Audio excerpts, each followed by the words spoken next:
019 Prodi Manajemen Pendidikan Islam kelas C. Di sini saya akan membuat podcast di mana untuk memenuhi tugas mata kuliah Manajemen Perpustakaan yang diampu oleh Bapak Ubaidillah Ridwanullah. Dan kali ini saya bersama dengan teman saya yang bernama Nurlaini Fajrin. Baik, langsung saja kita mulai podcastnya. Baik, menurut Mbak Istiana sendiri, apa sih pengertian dari perpustakaan itu? Nah, jadi pengertian perpustakaan ialah mencakup suatu ruangan, bagian dari sebuah gedung atau bangunan yang berisi buku-buku koleksi yang diatur dan disusun sedemikian rupa yang bertujuan untuk agar para pembaca itu mudah dalam mencari buku yang diinginkan. Seperti itu. Jadi intinya perpustakaan itu koleksi dari buku-buku gitu ya? Iya, benar sekali. Kemudian apa sih fungsi perpustakaan itu? Nah, fungsi perpustakaan itu ada banyak nih Mbak Fajrin, ada 4, yakni yang pertama ada fungsi edukatif. Fungsi edukatif itu berarti bahwa perpustakaan itu sebagai tempat belajar secara mandiri.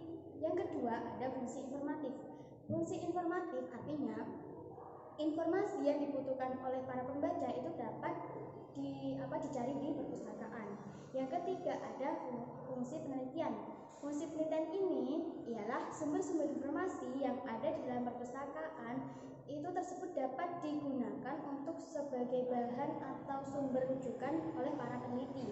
Yang keempat itu adalah fungsi kultural. Nah, fungsi kultural ini artinya perpustakaan itu menyediakan bahan pustaka yang baik cetak maupun elektronik yang menyajikan diantaranya satu kebudayaan daerah, kebudayaan bangsa dan juga kebudayaan antar bangsa. Seperti contohnya itu buku-buku sejarah seperti SKI atau sejarah tentang wali-wali seperti itu. Dengan materi selanjutnya tentang apa sih macam-macam perpustakaan itu?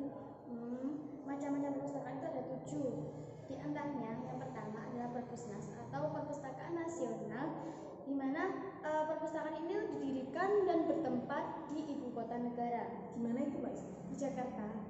Ya, terus yang kedua adalah Perpustakaan Umum. Perpustakaan umum ini merupakan perpustakaan yang bertugas mengumpulkan, menyimpan, mengatur, dan juga menyajikan bahan pustakanya untuk masyarakat umum. Contohnya adalah Perpustakaan Soeman HS di Bandung dan Perpustakaan Flora Fauna di Surabaya. Terus yang ketiga ada Perpustakaan Perguruan Tinggi. Nah, perpustakaan perguruan tinggi itu sebenarnya juga sama, dia itu juga mengumpulkan, menyimpan, mengatur, dan menyajikan bahan pustakanya. Cuman perbedaannya itu kalau perpustakaan umum kan untuk masyarakat umum, terus kalau perguruan tinggi itu untuk para mahasiswa yang mencari ilmu yang bersekolah di perguruan tinggi tersebut. Terus selanjutnya yang keempat adalah perpustakaan sekolah. Nah, perpustakaan sekolah ini merupakan usaha pendidikan dari pengajaran di sekolah. Seperti contohnya kan ada perpustakaan di sekolah dasar, sekolah menengah pertama dan sekolah menengah atas itu SD, SMP, SMA itu setiap sekolah pasti memiliki perpustakaan, namanya itu perpustakaan sekolah.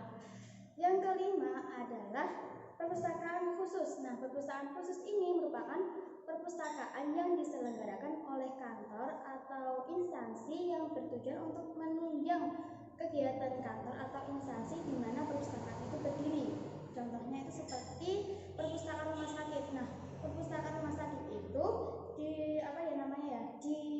diadakannya itu untuk menunjang para medis atau non medis, bahkan para pasien juga. Seperti itu. Yang ketujuh ada perpustakaan keliling. Nah, perpustakaan keliling itu adalah perpustakaan yang memberikan pelayanan dari bergerak dari satu tempat ke tempat lainnya. Itu biasanya di daerah-daerah pelosok seperti itu, dengan tujuan untuk mengunjungi pangkalan orang-orang biasanya berkumpul tersebut, terus mereka itu di situ perpustakaan kelilingnya, dan mereka itu banyak mengambil buku-buku di situ, meminjam di situ. Intinya jadi dari tempat satu ke tempat satu yang lain. Itu namanya perpustakaan keliling. Kemudian apa sih manfaat perpustakaan itu sendiri? Nah, manfaat perpustakaan sendiri kan ada banyak nih ya, ada menurut beberapa ahli, namun dapat disimpulkan bahwa manfaat perpustakaan secara umum itu adalah untuk memelihara dan juga meningkatkan efisiensi dan efektivitas proses belajar mengajar. Seperti itu.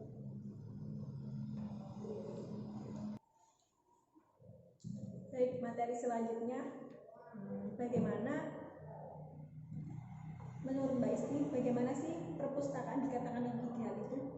Perpustakaan itu dikatakan ideal itu apabila memenuhi 5 syarat ini. Yang pertama adalah struktur lembaga yang kuat. Yang kedua, memilih desain yang menarik agar diminati oleh pengunjung. Yang ketiga, memiliki koleksi yang variatif sesuai keinginan pembaca. Yang keempat, peningkatan kualitas dan kuantitas pelaksanaan. Yang kelima, mempunyai layanan yang berkualitas. Baik, pertanyaan sudah terjawab semuanya. Ya, terima kasih kepada Mbak Fajrin. Baik, sekian dari saya.